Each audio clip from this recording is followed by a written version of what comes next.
live streaming Anarchapulco 2026. Fellow anarchists and badasses, welcome. We're up here on the second stage. We have two stages this year. The conference has grown and it's exciting. This is the Algo Bueno stage, which means something good. So we're starting off with something really great. We have a great panel today, and the topic is politics, to politic or not to politic. And as anarchists, there are many different things. We live in a society where we are still the minority, and they do politic out there where we live. We are not in a utopian-free society yet, so we do have to interact. But the question is, should we interact, or should we not interact? And if we do have to interact, how much should we interact, and how much not? So we've got an interesting panel, I think. I hope there are some varying ideas on this, otherwise it could get boring if you all agree. No fighting, by the way. Starting here, we've got Ernie Hancock from Occupy the Land. How you doing, brother? And I'm not going to run through all the bios and everything because I'll let you guys do that. We've got the president of Liberland, Vit Jedlicka, over here celebrating their 10-year anniversary. We've got Tom Walls. He's the Liberland Minister of Foreign Affairs. So if you'd like to get a residency there, he's the guy to go through. Silver Dave over here, give a big hand. And he is he's the owner of LSM and Silver Blitz, and we've got some exciting news to announce later for some things going on with Silver Dave. And then we've got from Greenbrier Community our own hostess with the mostest and badass, Catherine Bleish Bonandin. So she's going to be the moderator. I'm going to turn it over to her. She's in charge of this thing, and enjoy. All right, thank you so much. Welcome, everybody. We are the first people on the Algo Bueno stage, and we are live streaming. So thank you to all the streamers. I'm going to ask Leandrew, after I'm done talking here, how many people are on the stream, because I'm super curious right now. My name is Catherine, and I got involved with activism politically. I was a political activist through the Ron Paul campaign. And I felt like even though Ron Paul didn't win, it made a huge cultural shift, at least in the United States. So I have kind of walked this line between political activism and lifestyle activism, and I went post-political for a while, and I felt like, no politics, politics are dead. And then I started, kind of evolving into, I think, a more balanced viewpoint where I think sometimes there's a role for that and sometimes there's not, and it really depends on what we're trying to accomplish. So I thought it would be a really interesting conversation to have with the Anarchapulco community, because when we have Dr. Ron Paul come speak at our conference, one of the most asked questions is, why would you have a politician come speak at Anarchapulco? I think there's overlap. I suspect that those of you here on the stage agree. So my name is Catherine, and if we could give I know nobody here is good at being brief, including myself. We have an hour and 20 minutes, but let's not take it all introducing ourselves, okay? If we could go through, introduce ourselves, and maybe a little summary like I gave about how I got started in politics, moved away, kind of feeling like maybe there's a more balanced approach now. What was your politic or not politic journey, and kind of where have you landed? We can just go down. Thank you, Kat. Thank you for being the moderator for the panel and helping organize Anarchapulco and helping us with Liverpulco over in Liberland. So we invite everybody to come and visit us over there, like many of you in the crowd have done so already. Anyway, I got started in politics a long time ago. Ron Paul's first campaign with the Libertarian Party.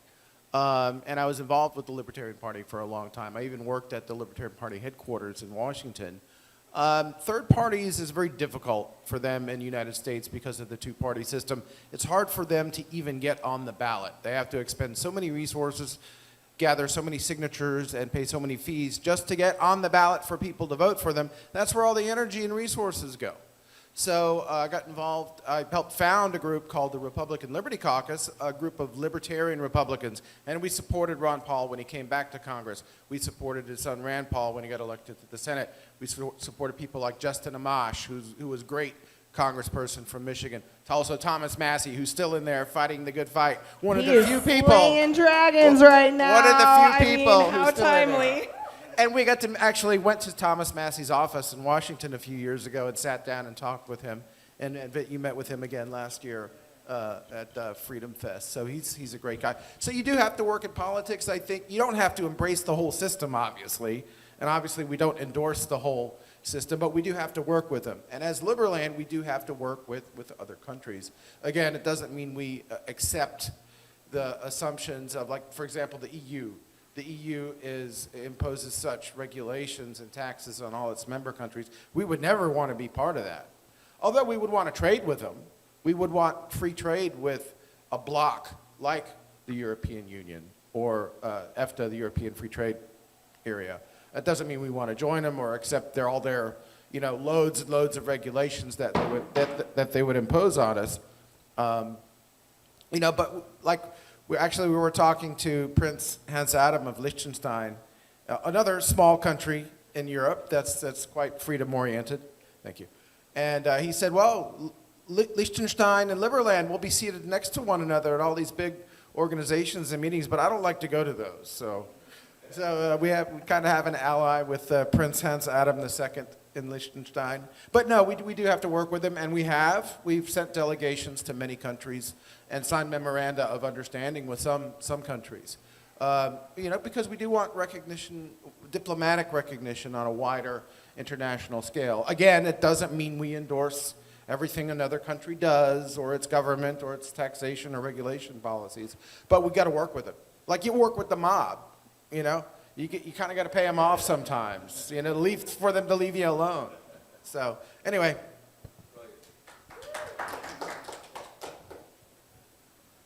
All right. We started the Liberland in 2015. That was really the year when I just felt the urgency to start something new after 10 years of fighting inside of Czech Republic for changing something for better. So I'm actually in this second 10-year cycle of my involvement, practical involvement in changing the world for better. And these 10 years were quite intense in the sense that, we managed to pull off 2 YouTube channels. Each one of them has more than 10 million views now, which is not bad in a 10 million people country. Right? Czech Republic has 10 million people living in there. And at the time, it just felt completely futile when I met this guy that saw all 200 videos that we published. Many of them were, of course, Ron Paul speeches and Nigel Farage speeches and quite a few good documentaries that we translate or even actually created from scratch. And we started also a political party, by the way. That was the first European proper libertarian party, which made it to the European Parliament at the time. We were able to shoot one guy in. I was actually the head of the marketing campaign of that party when it came to videos at the time, so that was a really, really good time. And when I met this guy that saw all 200 videos that we published, and he was still voting for communists, I got a little bit skeptic, that anything can be changed. People basically have their mindsets, and they're following them. And also, in this one debate, which was quite funny, there I was with some communists also on the panel. We were discussing, and I said, I want Czech Republic to be more like Liechtenstein, more like Switzerland. And the guy told me, you've got a problem, there is not enough Swiss people in Czech Republic. And I said, there is something about it. Really, it takes ages to change people's mindset. And yes, in Czech Republic, people were supporting communism for 40 years, actively supporting it, right? Insane.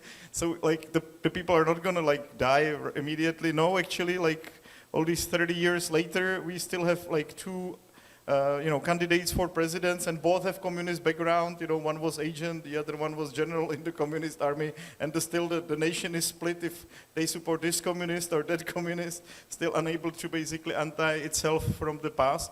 But what is the good news? The party that I founded, that I felt it will be futile after 10 years, which we couldn't really make any breakthrough, it's part of the government parties right now. So the chairman of the party is somebody that I would say I have nourished these early years, and now he's doing a great job. He is like this gentleman in Czech politics in a very diligent way, explaining people the libertarian ideas. He's part of this nationalistic coalition, which at the end is not that bad. Of course, it does have this social aspect of some welfare stuff, but it actually does a quite good job. Plans to cut the taxes, plans to cut the debts, etc. So after all these years, it hasn't been completely futile, and I feel I did my part by producing these videos that influenced the discourse back in the days, and it paid off 10 years later by this political party also getting into parliament, but also by the fact that I actually onboarded this guy that is now the chairman of the Libertarian Party in Czech Republic, which I'm very proud of. So,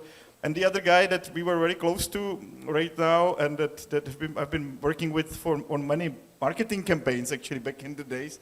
Now he is the chairman of this other political party that came out of nowhere, the motorist party, the guys that drive cars, and they are one of the 3 important parties that are part of the government. He has taken over the Ministry of Foreign Affairs, and he was also a proud Liberlander, right? So he came to our Christmas party last year. He was very outspoken about his Liberland citizenship, and now he's running the foreign ministry, and it's a lot of fun because, Liberlander comes to the ministry, and he actually has 2 ministries. He has Minister of Environment and Minister of Foreign Affairs, because the communist president that we have rejected to name the other Liberland guy into the other ministry, so he took both ministries. But the first thing that he did was he declared that the climate crisis is over. So he created this huge panic among all the green activists that they don't know what to do now if we have the climate crisis is over. But it's just hilarious, when things are also, it's possible to change things. It takes a long time, but things are also sometimes can move the right direction on the political spectrum, and we can see that Liberland has more and more allies, right? It was very outstanding that Javier Milei was able to defend his position now, and not just as a president, but also in the Congress. I was there actually for the Congress nomination. I was invited. I was there in Argentina for these days. We made quite a few good allies. So things can also go good, but even though these guys like Javier Milei have quite a lot of control over the society, they cannot change the basics. They cannot get rid of the debt. There is still so much interest. Even if they want to, really, they cannot really make these super libertarian changes because it's very difficult. And that's why we founded Liberland, the other way. You've got some sort of perfect society, and we're trying to build it up from the roots, and they're trying to fix the existing society. And I think both ways are completely legitimate, and we are actually able to help each other quite a lot, just completely different approaches to the same topic. So now we have 800,000 people that applied for citizenship. It's already a decent nation, and we're trying our best to form it into properly established, internationally recognized country. So thank you very much for having us here. Glad you're here. I'm Ernest Hancock. Yeah, okay, you can hear me. My name is Ernest Hancock. My wife Donna and I have 4 children, 12 grandchildren. We're invested. What happened is in the late 80s when we were 27, 28 years old. So you look, I'm 65 now, almost 65. So it's been a long road. But we went at it with a positive attitude of I just wanted them to say it. Just say it. Well, we're going to rule you and there's nothing you're going to do about it. Okay, well, I just want you to say it. So what happened was my father manufactured a camping trailer that was pulled by touring motorcycles, like Goldwings and so on. He retired. He wanted one. He made this great one. Got in all these magazines, Road Rider, Wing World, all that kind of stuff. And they wanted to ship it into Europe because the travel restrictions came down. Before the European Union, you had where you didn't have to have a passport to go from Portugal to Spain, that kind of thing. Well, they wanted this buy them by the dozens because people were touring Europe and they were coming over, they were just traveling around. And so I go, Dad, man, export America. We're Americans, man. We're going to export America, be America. And he's going, I got enough to do here in the U.S. I'm good. He didn't want to ramp up. But it drove in me. I wanted to know where to ship it. Do you go to the Netherlands? Do you go to Italy? Do you drop it off at the port in Spain? I just wanted to know. As I went through, I came across what was called the Omnibus Trade Competitiveness Act of 1988, right at the end of the Reagan administration. And of course, Daddy Bush, part of his thing. So I read it. It's like an inch thick. And I remember junior high in the 70s, if you mix business and government to the point you can't tell the difference, that was the definition of fascism. And I'm looking, I'm going, oh, they're so controlled. And then in there, it had the National Trade Data Bank. Well, that's what I wanted. Give me that. Oh, I'm sorry. That'll cost you $8,000. Wait. Didn't I pay for that? For you guys to get. So I started pulling that thread. I came across what was happening was that there was a mechanism, a whole ecosystem that was around the controls. That they, them, those got. There's a phone going off. Nobody can find it. Yeah, there's a phone going off in the room, and people are looking for it. If anyone knows where it is, turn it off. Anyway.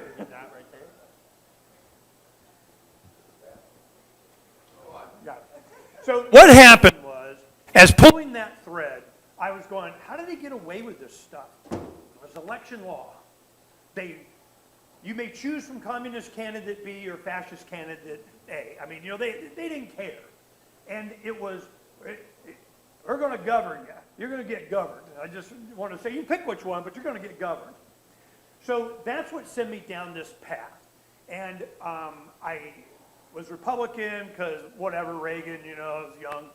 And so I went independent, got standing, ran for office, and used that for standing to file a lawsuit challenging 44 Arizona election laws, all the way to the Ninth Circuit. Did it myself, oral argument before the Ninth Circuit. By the time I got there, it was obvious they didn't give a crap about the Constitution. They just do whatever they can do because they wanted to do. But I wanted them to say it. I wanted everybody to know. I want you to understand how rigged the system is. Make them say it. Go all Sam Kinison on them, okay? By that time, I came across the libertarian philosophy. People that were libertarian, they were like, yeah, of course that's what you didn't get the memo? I mean, you don't understand. Boy, you need to get learnified on what's up. Then, here, read Atlas Shrugged, so that'll do you, And once you started to understand what you were up against, you're up against evil. It's good, it's freedom-oriented, life, liberty, property, that kind of, so I'm going, okay. Ernie, sorry to interrupt. The AV guys would like to switch your mic. Can you grab someone else's mic?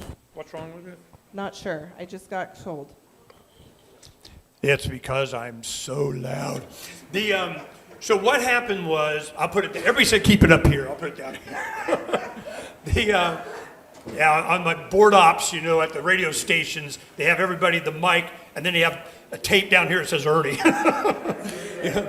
But so during this process, it became very obvious to me that I go and I read the Declaration of Independence, the Constitution, and the Bill of Rights. Constitution is just how we're going to rule you. When you have three branches of government,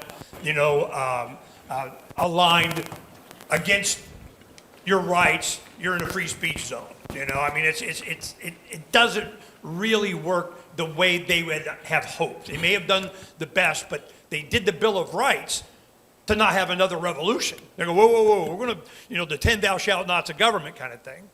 But my show is called Declare Your Independence with Ernest Hancock. And the reason was, when I first read the document, I go to this is before the internet. This is late 80s. I'm sitting in the library, and you read it straight through, having learned the abuses of government. And what you find out is you go, the only reason you have a government is the protection of individual rights. When it doesn't do that, it's time to alter or abolish. It's your right, it's your duty. Woo, sign me up. Let's go get some. So that's what sent me down this path. Cook County Chair of the Libertarian Party. I run for office first, state legislature to get the standing when I was independent, then Secretary of State, all the computer, the corruption. This is Maricopa County. Now you're finding how corrupt Maricopa County was. Well, guess who was telling everybody, okay? I'm telling man, it is bad. And we're on the inside negotiating with the county for, lists and all kinds of stuff. So as time goes, I run for Congress 3 times. I ran for U.S. Senate against McCain. I run for Secretary of State again in 2006. And that is where the Ron Paul Revolution logo came from, was from my run in 2006. Then a few months after that, we find out Ron Paul's going to run. I'm like, oh, I already know what's going to happen. This was so obvious to me that it was timing. it was the time for the Ron Paul revolution. Our goal, getting them elected and votes, that totally did. I stopped voting way back before that. Even though I run for office, I didn't vote. Any media person asks me, hey, we see that you're not voting, and all the other media that knew me goes, no, you never bring that up to Ernie, you know. So let me tell you why.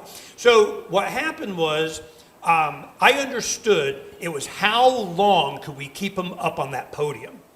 All the way to mostly to the end, twice. It's general public opinion.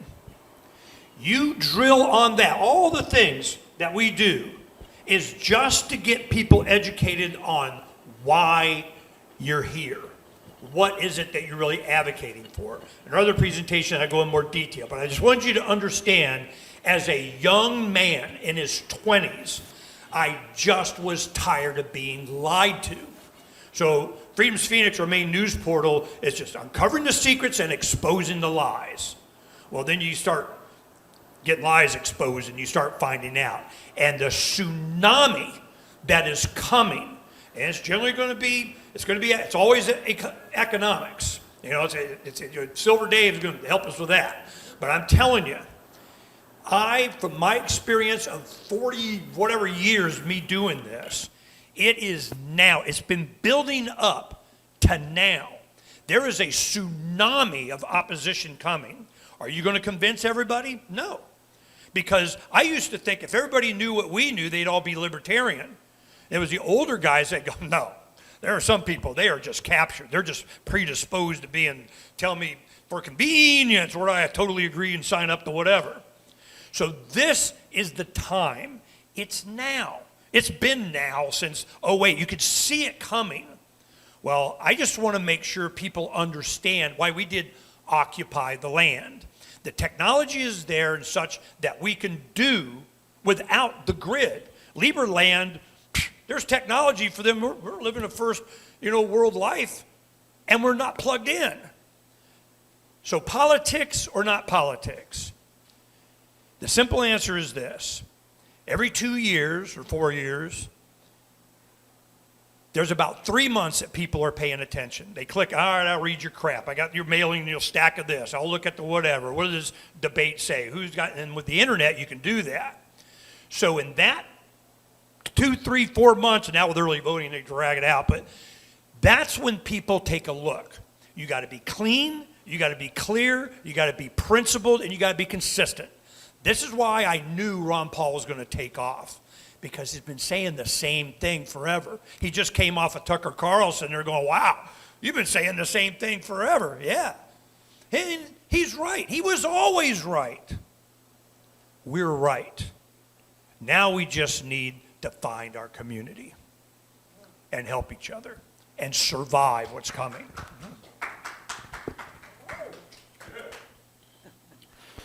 All right. Well, follow that up. Hi, folks. I'm Silver Dave, and I guess I'll tell a moment of background about me. I was a Green Beret in the Army Special Forces until about 2011. And while I was in the Special Forces, I went to about 14 different countries, including Afghanistan and a number of other places. And I made some astonishing discoveries.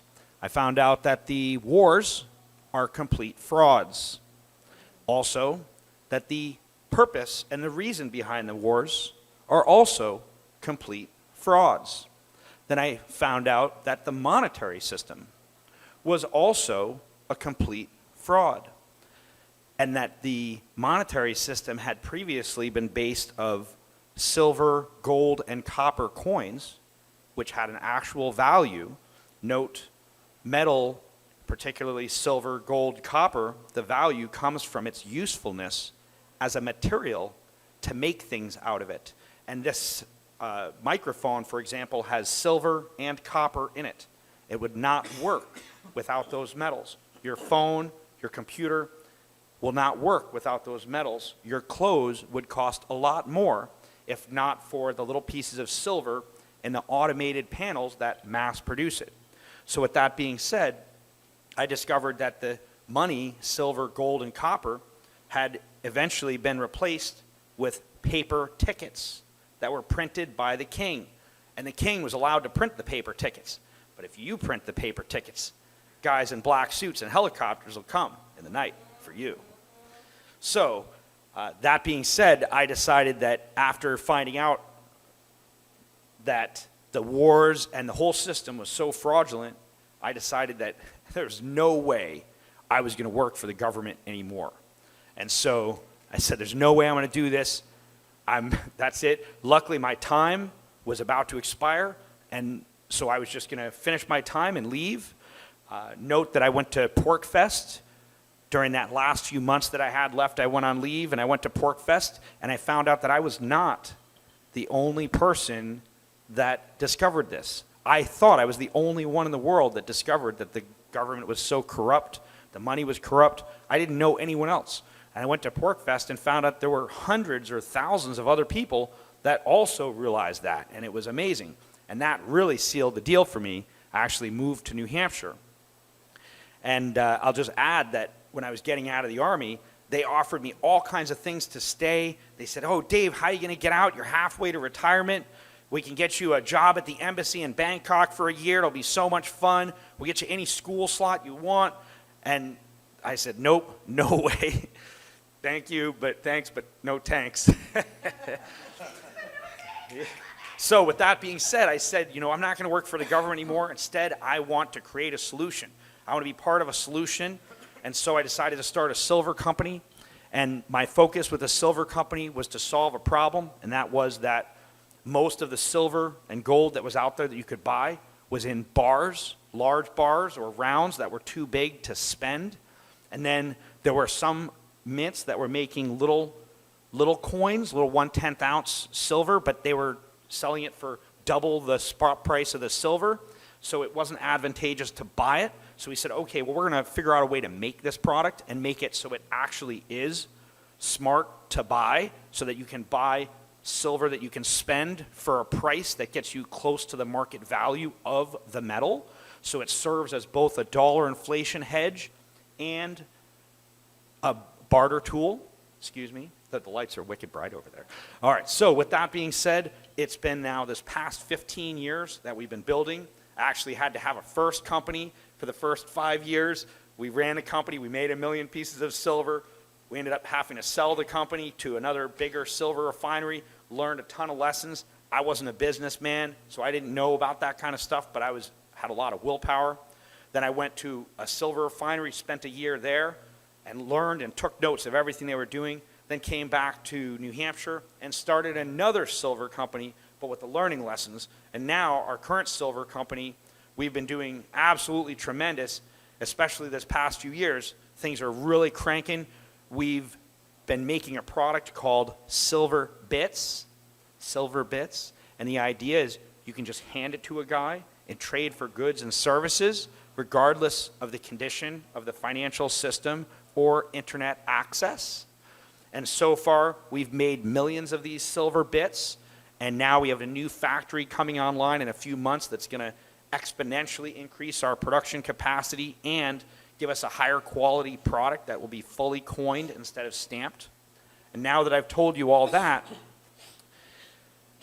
to me, politics or no politics, I support, at least in my words, I would say that I wish luck and support to any person who is doing anything they think will help. Whether that is to join into the political system, or to be protesting things, or to be making silver and getting them into the hands of millions of people, whatever that may be, I support that. However, in America, I do not think that going in and joining the political system is actually going to help. Now, even though if a guy says, you know what, Dave, I'm going to get elected as a congressman because I'm going to fix this thing. All right, well, I'm happy you're at least trying. But I support you in the sense that do anything you can. Do I think it's going to work? Nope. I don't think it's going to work, because in the American political system, which is controlled by a central bank that prints fiat currency, the fiat currency and the people who print that will have the total control over the political system. and they will buy the politicians and the laws in their favor. And so it matters not who you vote for, because they will buy what they need from who is ever elected. And so I have pretty close to zero confidence that any libertarian or anarchist who gets elected as a congressman is going to fix things, because I think that they'll go in, and if they try to push back, they'll get sex scandaled, and then they're gone. They'll end up in a dumpster. Their body ends up in a dumpster, or something will happen, and they'll be gone away. Or they'll get paid lots and lots of money to go along. And most guys are going to choose to take lots of money to go along rather than to be dead. So I have very little confidence in that. Now, I know that there's some people out there that, there's some names, I'm not going to mention any of those names, but there's some names that I know people occasionally mention in the different political spectrum that say, well, you know, they may be helping. Maybe. I don't think it's going to make a big difference. Sometimes I question if some of those faces that we think are actually pushing back are actually just part of the show to give us the illusion that things are going to get fixed. So I have very little confidence in joining the American political system unless there was an actual sound money system. But in this scenario, fiat currency, not going to work. I will just throw out there that, I know you mentioned Ron Paul. I get that I've read Ron Paul's books, I think all of them, and it's made a great impact on my life. And so in the case of Ron Paul, by running and getting some visibility, has possibly made a big difference and helped people. It did help me. And so that's like a gray area. But would I have said that Ron Paul is going to get elected president and then change things for the better? I would say absolutely no, it wouldn't work because of everything I just said. But Ron Paul did help by reaching people. And so for me, no politics. Now, if you have a new country and you're founding a new country, then it may have a different situation because you may have a new platform. However, I still think it might be a really good idea to have a sound money system in your country. I'm not pitching you or anything. The silver coins for Liberland, of course. Like for the anniversary, it would be great to have, if you could do it before the April. Before April. Well, we'll How have to about talk. before Liberpoco? Give them a little time. So our new Let's factory get sound may be money coming. in Lieberland, y'all. Can we get some real Oh, sound th- money? actually, You're watching did he it just in say real what time. Did he just say what I think he said? He just said what you thought he said. Ooh, yeah. Ooh. So we may be back a few months past April, just because right now we have our, I call it the mini mint, and our mini mint, I guess I'm just going to tell you guys this, and someone should tell me if I've already gone too long here, because I know I've gone It's for a while. little long, but it's interesting. So tell your thing, and then I have more questions. Okay, thank you so much. So right now we have our mini mint, which is literally a MacGyver-style factory.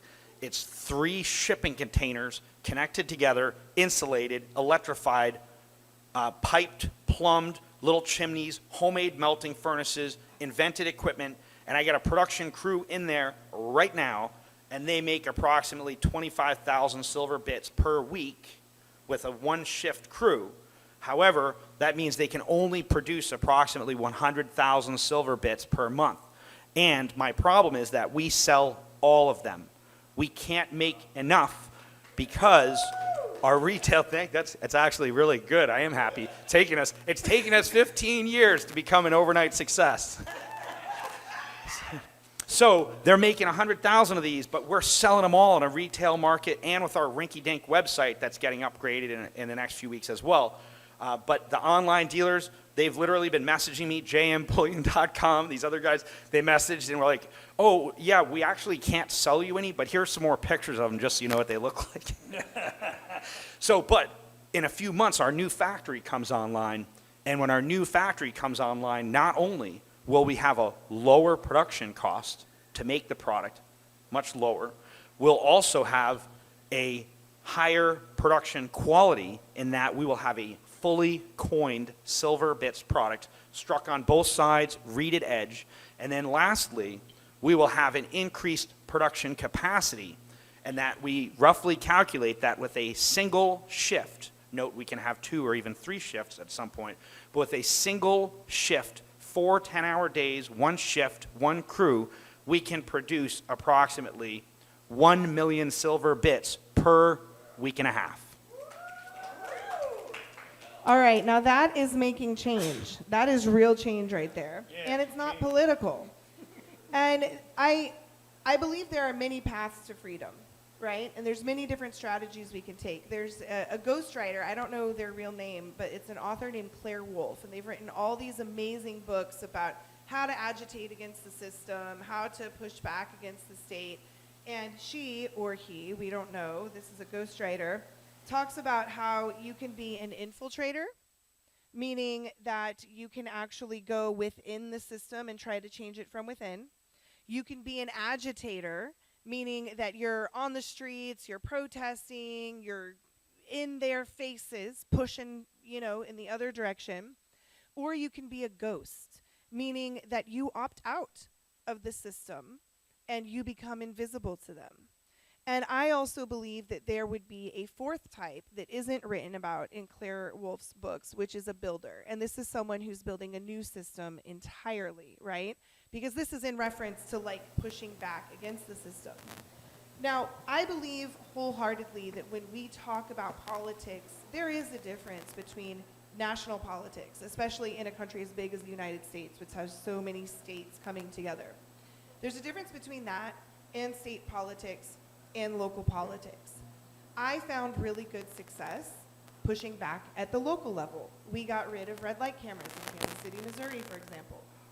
In the state of Missouri, you can still, due to our activism in 2010, and I mean, we pushed hard in 2010, you can still get a non-Real ID compliant driver's license. So I go to Missouri to renew my driver's license when I need to because I fought really hard for that, and I'm gonna go have that non-biometric driver's license. Now granted, I have a passport, right? But if I have that choice somewhere, especially one that I put so much blood, sweat, and tears into, I'm gonna go exert that, right? I'm gonna utilize that. Now when it comes to the national level, I was a delegate for Ron Paul at the RNC, and that was when I realized it was all staged. I was there in person thinking that I was gonna have some sort of voice. We were handed printouts that told us what to cheer in between each speaker, which words to chant specifically. We were handed posters that said peace on them while John McCain was speaking. Okay, it was absolute 1984, double speak, double think, what the crazy la la land am I living in, right? And my heart broke. I thought for sure that we were gonna get Ron Paul elected and that it was gonna change everything. But what really changed everything for me was learning about the philosophy of liberty. And the philosophy of liberty it permeates into every aspect of our life, right? It permeates into our home life, how we treat ourselves, how we treat our family, how we treat our community, and it trickles out in every single direction. It's effervescent in a way. And so that for me was a major lesson, and it was really, really heartbreaking. And that was when I figured out there might be other ways, right? Not just politics. So I think for me, to politic or not to politic, local politics, do it. Try. You might be able to make a big difference. Your county may be corrupt like Mariposa in Arizona, Maricopa. I just said the word for butterfly in Spanish. Maricopa County in Arizona. Or you might be somewhere where statism isn't so pressing. What I think is interesting is that on this planet, it seems like everything essentially becomes political at some point, right? Literally everything. Churches become political, like every aspect, education, schools, community groups, they end up becoming political in some way. And so what I would like to discuss next, bearing in mind that we go for 35 more minutes, okay? And there's the 4 of you. So just be aware of that as we go into this. I gave the caveat and lost my question. Chime in. something that everyone said in your talk yesterday, which was great, your experience with Greenbrier and the community around it. Being a builder of a community, Mr. Hancock, you mentioned that and the strength that a community can have.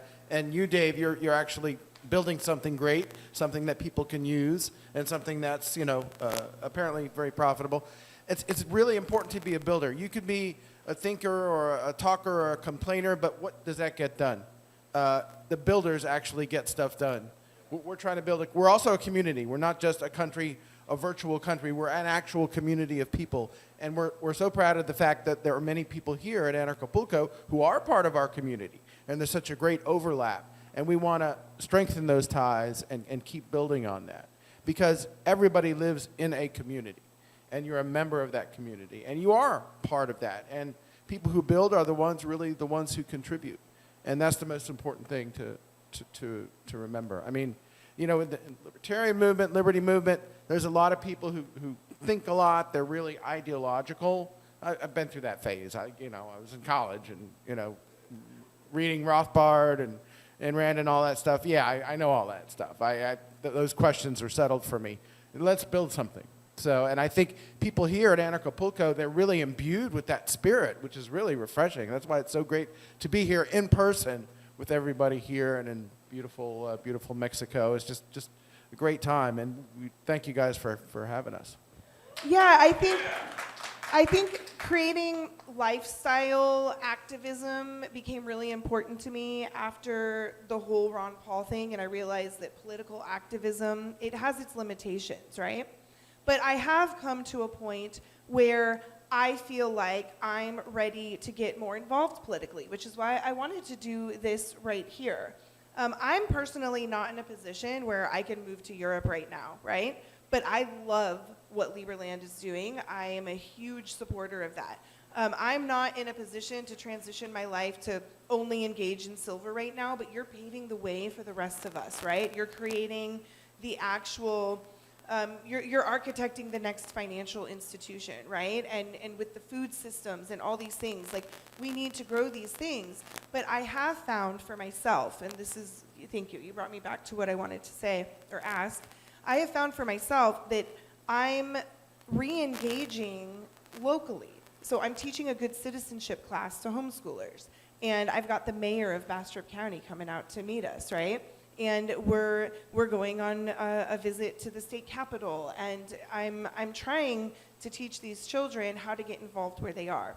And so my question is, because all of you have been on a journey, right? You all described that. You started somewhere, you ended up doing these amazing things. A lot of people are coming to Anarchapulco, especially this year when I rose my hand and I had people raise their hands and say, who's here for the first time? It was like 75% of the in-person attendees are attending for the first time. That's mind-blowing to me. So for people who maybe aren't ready to move out to the Free State Project in New Hampshire, who aren't ready to get off the grid entirely or to move to Liberland, what is a way that people can get involved and start that journey of moving from the, okay, I understand in here, right, that freedom, there's a philosophy around it, but there's also action that takes place. What can people do now? Can they get involved with Liberland without moving yet? Can they get involved with, food production without moving off the grid entirely and starting a farm and are there little ways that they can interact with pieces of real money? What are the baby steps that people can take now? Hello. Okay, works. What we just did in our mobile app, which I think is quite cool, that you can sign up, of course, as a e-resident or citizen, or you don't even have to have a status for now, but you can actually jump into the map and create your local Liberland chapter anywhere. You just click on the spot, and you basically create like a local chat group, and it's taking off. We have not promoted it yet, but people are already using it. But so you're hearing it first. It's unpromoted. Yeah. You create your own Liberland local group. Yes, but it's quite nice because you can really place it anywhere you want, and then you can. even people, for example, they don't want to share the privacy of their location, because you can also decide you will show your location on the map wherever you are. If you don't, you can still see all these chapters around you. So it's pretty exciting that no matter where you are around the world, there are actually enough Liberlanders. We're going to onboard everybody on it, and we will try to organize stuff in a reasonable way in every single country, right? We already have offices in more than 90 countries around the world. Tom is actually doing a good job on organizing our representatives.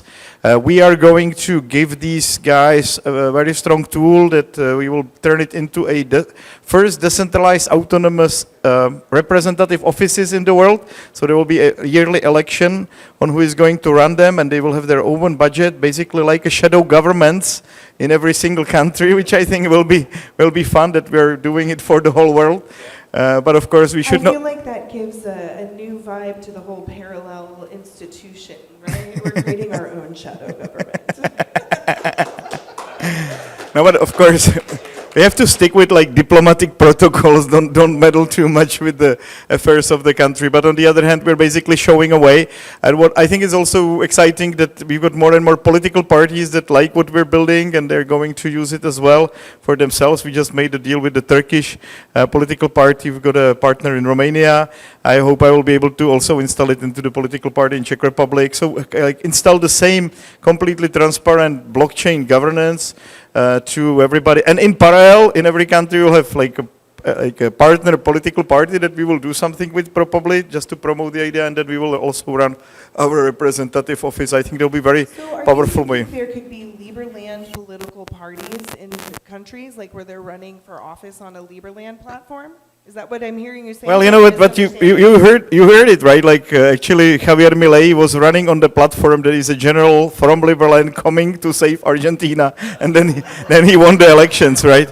And I mean, these guys in Czech Republic, they were quite outspoken about the fact that they're like Liberlanders before they were running, and now Libor, because these two guys, Peter is running one political party out of 4 that are in government, and Libor is running the other one. Libor actually hanged the Liberland flag on the Czech parliament for a couple of minutes and made a nice video the other day. So yes, I mean, I think it's funny. Nobody can use it as an attack vector on them, because then they look a bit crazy, right? If they start attacking these guys for supporting Liberland, because everybody says it's funny, right? But it's not, because we're actually becoming a major global movement of also people that are actively in power, not just like messing around or doing some activism. No, we've got a foreign minister, we've got a president of another country, and we are here to support them, and we are here to really make the best out of the 800,000 people network that we have right now. When I first started doing radio, yeah, I'm going to hit the 3-minute button here in a second, so you know I limit I myself. like that. Maybe I should have done that. No, I'm going to preface it first. When I first started doing radio in 2003 out of Scottsdale, Arizona, I go, well, they this and they that. Who's they, you freaking tinfoil hatter? Good question. There are those that just want to be left alone. There are those that just won't leave them alone. That's who they, them, those are. I just call them T3, get in line. So the thing was that when I do interviews, a lot of new people I introduce to the movement and so on, I support that which you want to see more of. We got walletvoting.com that I'm going to help Silver Dave out with. So we have that. That is all I knew it was going to be where you spend your money, where you invest your time, what you learn yourself, how you train, bring up your children. But when I talk to people, they go, yeah, I'm doing this great thing, and I'm going, why? Why do you care? Why did you go down this? What happened? Well, I read Road to Serfdom, or Rothbard, or Ayn Rand, or, We the Living, whatever. Human Action. Why? Where the hell did that come from? All of a sudden, you're 14 and you started reading, Anthem or something. Why? Well, it had to be a mom, a grandparent, an uncle, a cousin, a friend, an employer, a track coach. I mean, something prompted you down this. Some experience, something happened. Why? I was interviewing a young man from Uganda. in like November or something. And they have an Arizona project that people, entrepreneurs from around the world that come to Arizona, and they all got to go shooting. I mean, they always want to go talk to Ernie, we'll take you shooting, you know. And for years, or a decade, I've been doing this. Well, now one of those students is now the head of Liberty International, which used to be International Society for Individual Liberty. But Obama, after Arab Spring, we did a bunch of stuff with them. They called it ISIL. They go, oh, we got to change our name now, you know, because, you know, they kept getting hacked. Well, what happened was I talked to this young man, and I kept, why? Well, there was this philosophy of liberty animation thing. I'm going to tell you the history of this real quick and what we're doing. The first Anarchapulco I met, you know, was here, was James Corbett Report. So James and I become friends for years. Every other week, we do a show together. Well, we're looking for solutions. You know, a few years ago, he started doing Solution Watch. We're just kind of, you know, what's the solution? We're looking for solutions. So that's why he likes, you know, our conversations, because, you know, solutions. When I asked why, it kept coming up, this animation called Philosophy of Liberty. And it's about self-ownership. It's just a little music behind it. It's 8 minutes, and it's just the philosophy of liberty is about you own yourself, you know, life, liberty, property, and what that means, and so on. Very fundamental, very basic, unassailable. The biggest, baddest communist, whatever, can't disagree with it. Okay? Now shoot that person again. Oh yes, my time. You pushed it too early. It was a fake 3 minutes. Yeah, I lied. I'll take just another couple minutes. But what happened was the philosophy of liberty kept coming up. The reason was a guy named Ken Schoolin was a professor in Hawaii. Now, when he graduated, and he's all, feed up in Austrian economics there. He goes to Washington, screw this. He becomes a professor at a college in Hawaii. Wrote a book called Jonathan Gullible, and it was about, you know, kind of making fun of big government and Lilliputians tying down the free market, that kind of crap. Well, he goes to Russia right after the walls fell and the Soviet Union went down and all this in '93. His tour guide, now a billionaire grocer, was like, oh, this is awesome. This free market kind of, man, we got to get this out. You know, that we just came out of the Soviet Union. These people don't know what the hell they're doing. They need to hear this stuff, need to understand it. But I need a primer. I need kind of a short, kind of what the hell are we even talking about? Property rights? What the hell is that, you know? So he wrote this up. There was an activist out of Canada, and he went by Lux Luker. And later in '03, he helped us with that MP3 thing of all of our shows and all that kind of stuff. So he was a, you know, kind of a computer geek activist, a little shy, a little autistic, whatever, but he was very creative. He turned that primer that he did for the Russian people into an animation is now translated into 53 languages. We had it we paid $1,000 in Moscow for some guy to translate it into Arabic, and during Arab Spring, we had thousands of DVDs in their format, PAL format, dumped on Tahrir Square along with the Declaration of Independence, Constitution, and Bill of Rights in English and Arabic that Cato gave us, that we put thousands of this stuff in Tahrir Square, and it went postal. It went viral. It went stupid. All over the Middle East about learning about philosophy of liberty is about self-ownership. So beware the Ides of March. We relaunched this worldwide this March. You're the first ones to know about it. It's at the fundamental base of people understanding what the crap this is about. You can do all the stuff that we do and everything, and they don't even know what the hell you're talking about. We are coming out of, like, the Soviet Union in the late 80s is what's happened here now. In America, you see it. We yanked our kids out of school when my oldest was in 3rd grade in the early 90s. I'm like, hell no, I see where this is going. This opportunity with James and Ken Schoolin, Liberty International, Students for this, Young Americans for whatever, and I know people all over the world. That is my wealth. I know a guy and a gal. So that is what we're doing. Get ready. Here she comes. Love it. Will you restart that timer for me and put it down there so I can actually Are you stay going in to take 2-3 minutes as also? 3 minutes? Also, only 3 minutes. I do want to mention, And I'm not the an one earning 3 minutes. speaking after this, so if it ends up being we want to vibe a little longer, we can. We can also end at the appropriate time, but I'm the next speaker, so we have some freedom. What's the appropriate time? To end would Yeah. be 11:35, which is in 13 minutes. Okay. So I have a 12 o'clock workshop that I want to go and prepare for too, so I'm going to probably skedaddle by 11:30, 11:35 anyway. Then we're going to end on time. Can you restart that? All right, so he's going to give me a full 3 minutes here. Okay, and then I even have extra time while he's figuring out how to do that. He's Fred Flintstone over here with his phone. All right, so basically, what can you do? Well, we are creating a department and hiring a particular person who I will not name at this moment, who will be in charge of a grassroots campaign to coordinate with people all around the country and all around the world in order to help businesses and people spend silver bits.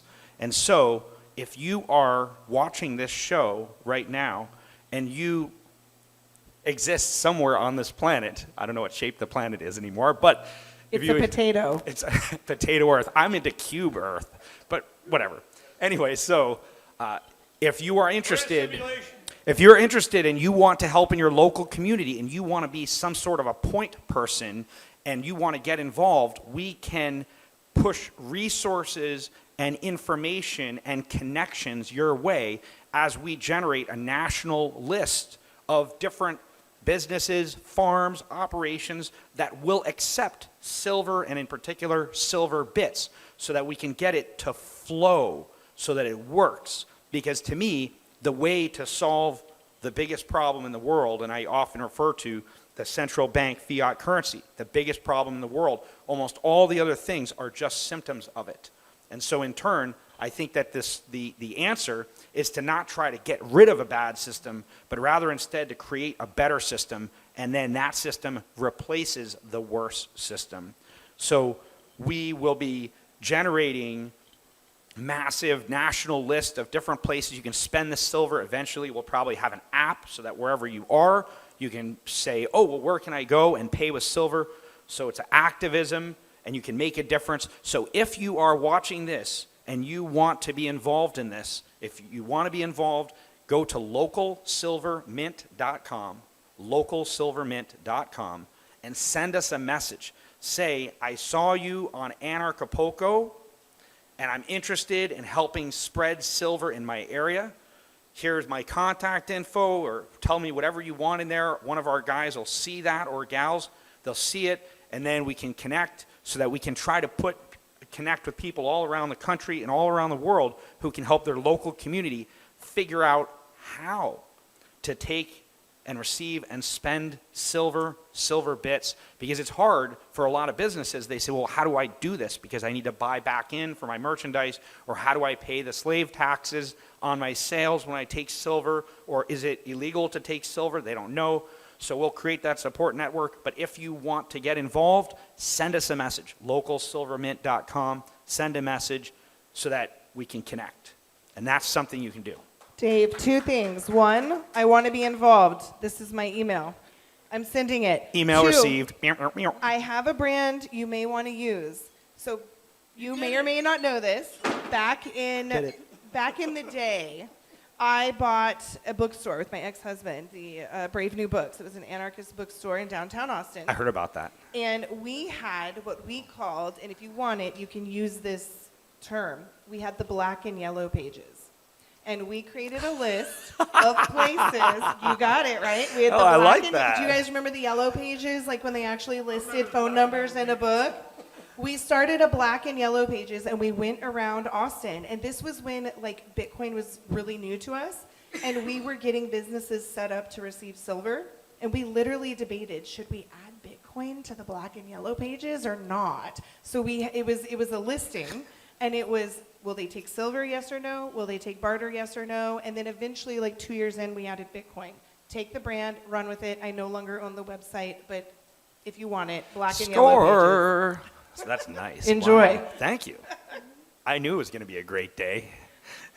Wallet voting. Tom.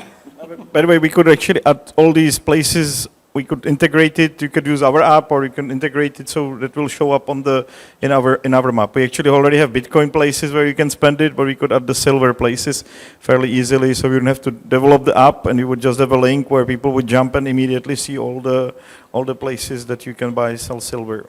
You guys didn't know you were coming to watch Silver Dave and Vit do business on stage today, did you? We're like wheeling and dealing up here. This is great. We're starting a real currency for a real country. Like, wow. Okay, I gotta add this for Silver Dave's. You guys, I can't believe you didn't say it.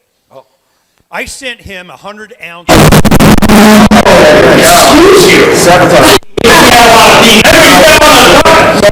Yeah. I think we lost that. I sent him 100-ounce. All mic is off. Oh, I think he blew the Code mic. testing. Give him a new one. One. I got it. Oh, we got it. I sent him a 100-ounce bar of silver. The reason is because they have, if you contract it, because they need silver, they got to expand really fast. But you get like 5 point whatever % back. I get, at the end of the year, I get 5 ounces. I take it out early. I get like 2 ounces or something like that. The problem is that people that have been stacking silver and so on got to pay for it, security of it. It's a pain in the butt, you know? And I have this 100, mostly I got round stuff. I mean, I don't have a whole lot, but I got this one just doorstop thing. And I'm going, so you're saying I get more back at the end of the year instead of paying for storage, paying for security, having it sitting there doing nothing? I can go ahead and send you silver. You go expand it, make a bunch of 10th ounces, and then maybe if they're a little premium, I get it converted into 10th ounces, which is what I want anyway. So tell them about that. I can't believe you 30-second didn't tell version. 30-second version. Well, we didn't 30 get as far seconds. as there's so much stuff. Well, so yes, we have a bunch of programs. We're also looking for people to join our awesome team, our jobs. Check out localsilvermint.com. Actually, I'm going to give out cards to everybody when this is over. Silver bits cards. They get silver in them. So get one. So check it out. We're trying to hire people. Check out the jobs in case you're one of those awesome people. Also, we're selling silver bits, and we have the bullion deposit program, which allows you to earn ounces while you sleep. Instead of, and this is for people who don't want to have to store and safeguard their silver at home or worry about what they're going to do to store it, and they don't want to pay gratuitous vault storage fees. Instead, they can deposit their silver in our highly secured vault. Note, we have an incredible vault. Cost us high 6 figures to get it. Most of the banks in New Hampshire wish they had a vault like ours, but they don't need it because they don't have any money. So we store your silver in our highly secured vault, and we pay you interest in silver. Earn silver while you sleep. How does that work? Well, because we're flipping the silver over and over again.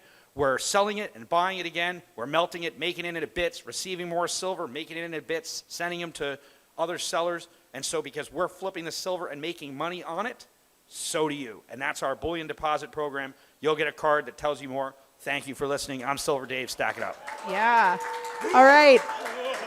Also, Dave has generously donated some silver to the auction, which will be on display starting tomorrow downstairs at registration. And you all want to be here at the main stage tomorrow morning for a big announcement because we have done something really special.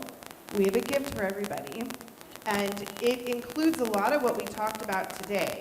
Real money, the philosophy of liberty. I'm hearing a crackling from the speaker over here, AV crew.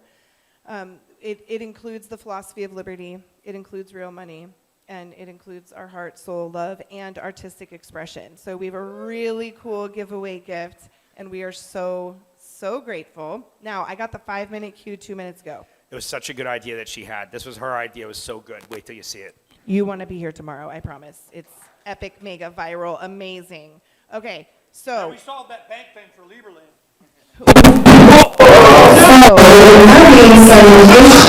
Here. Sorry if you're leaving deaf. I would love it if we could just quickly go through and say how people can get in touch with you, how they can learn more about what you're working on, where they can find you on the YouTube, the Book of Faces.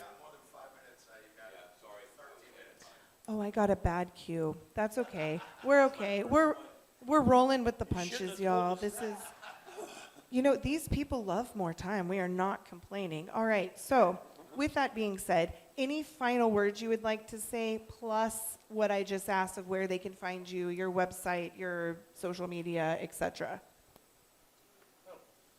Not final words yet. I will leave that for later. No, what I wanted to say, we're also hiring, by the way, and we just decided to go into gold business in the sense that we have to do some business with some African countries. So if you guys have any experience mining gold, we're actually getting serious on it on the a nation level. So it's going to be a lot of fun. I just came back from Dubai where we made some final deals with 2 African nations actually.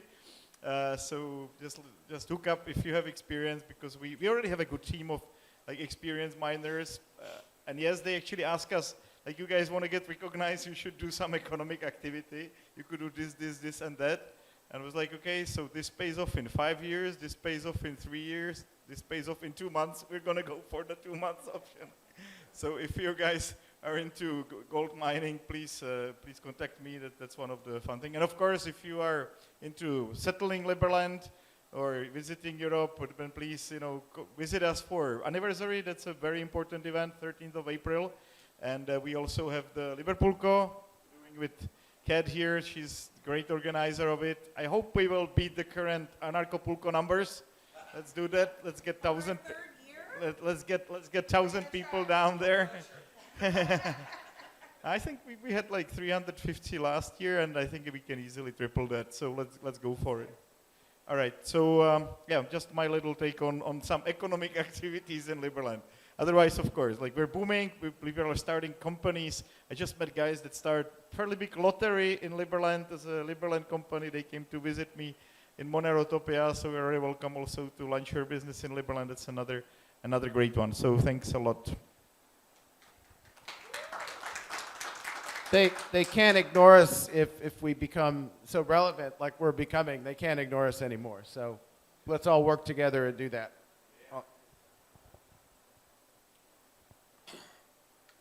The primary site for us is freedomsphoenix.com. From the ashes of Lady Liberty's torch, freedom's rebirth. Freedom's Phoenix.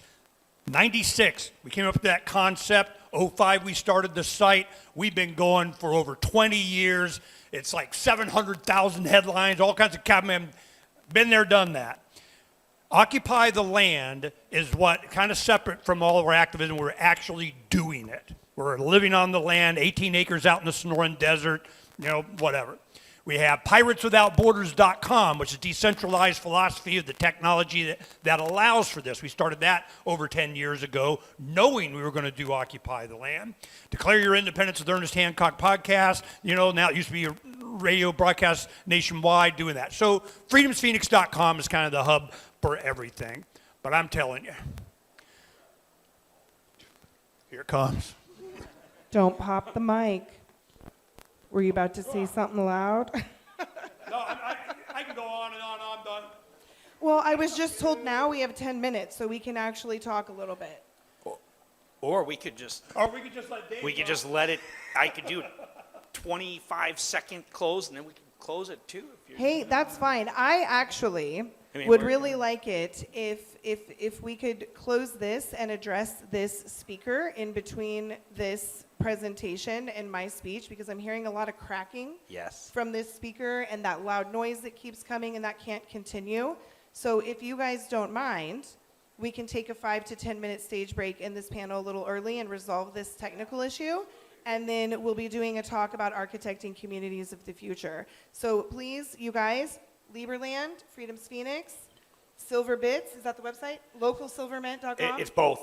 It'll take you there. But my contact info, I'm going to hand it to you. As soon as we get off the stage, I'm going to run around and give everyone silver. Because I hate having the silver myself, I guess. No, because I want you to have it. That's the right thing to say. Awesome. Thank you, thank you, thank you. All right, everybody, thank you for coming to our first flagship presentation on our Algo Bueno stage for the week. We will be running through Friday, although there is a afternoon workshop in here, so for the public speeches, it will be running through Friday at lunch. Hope to see more of you throughout the week. We're going to take a brief stage break so that we can resolve this hardware issue here. Thank you.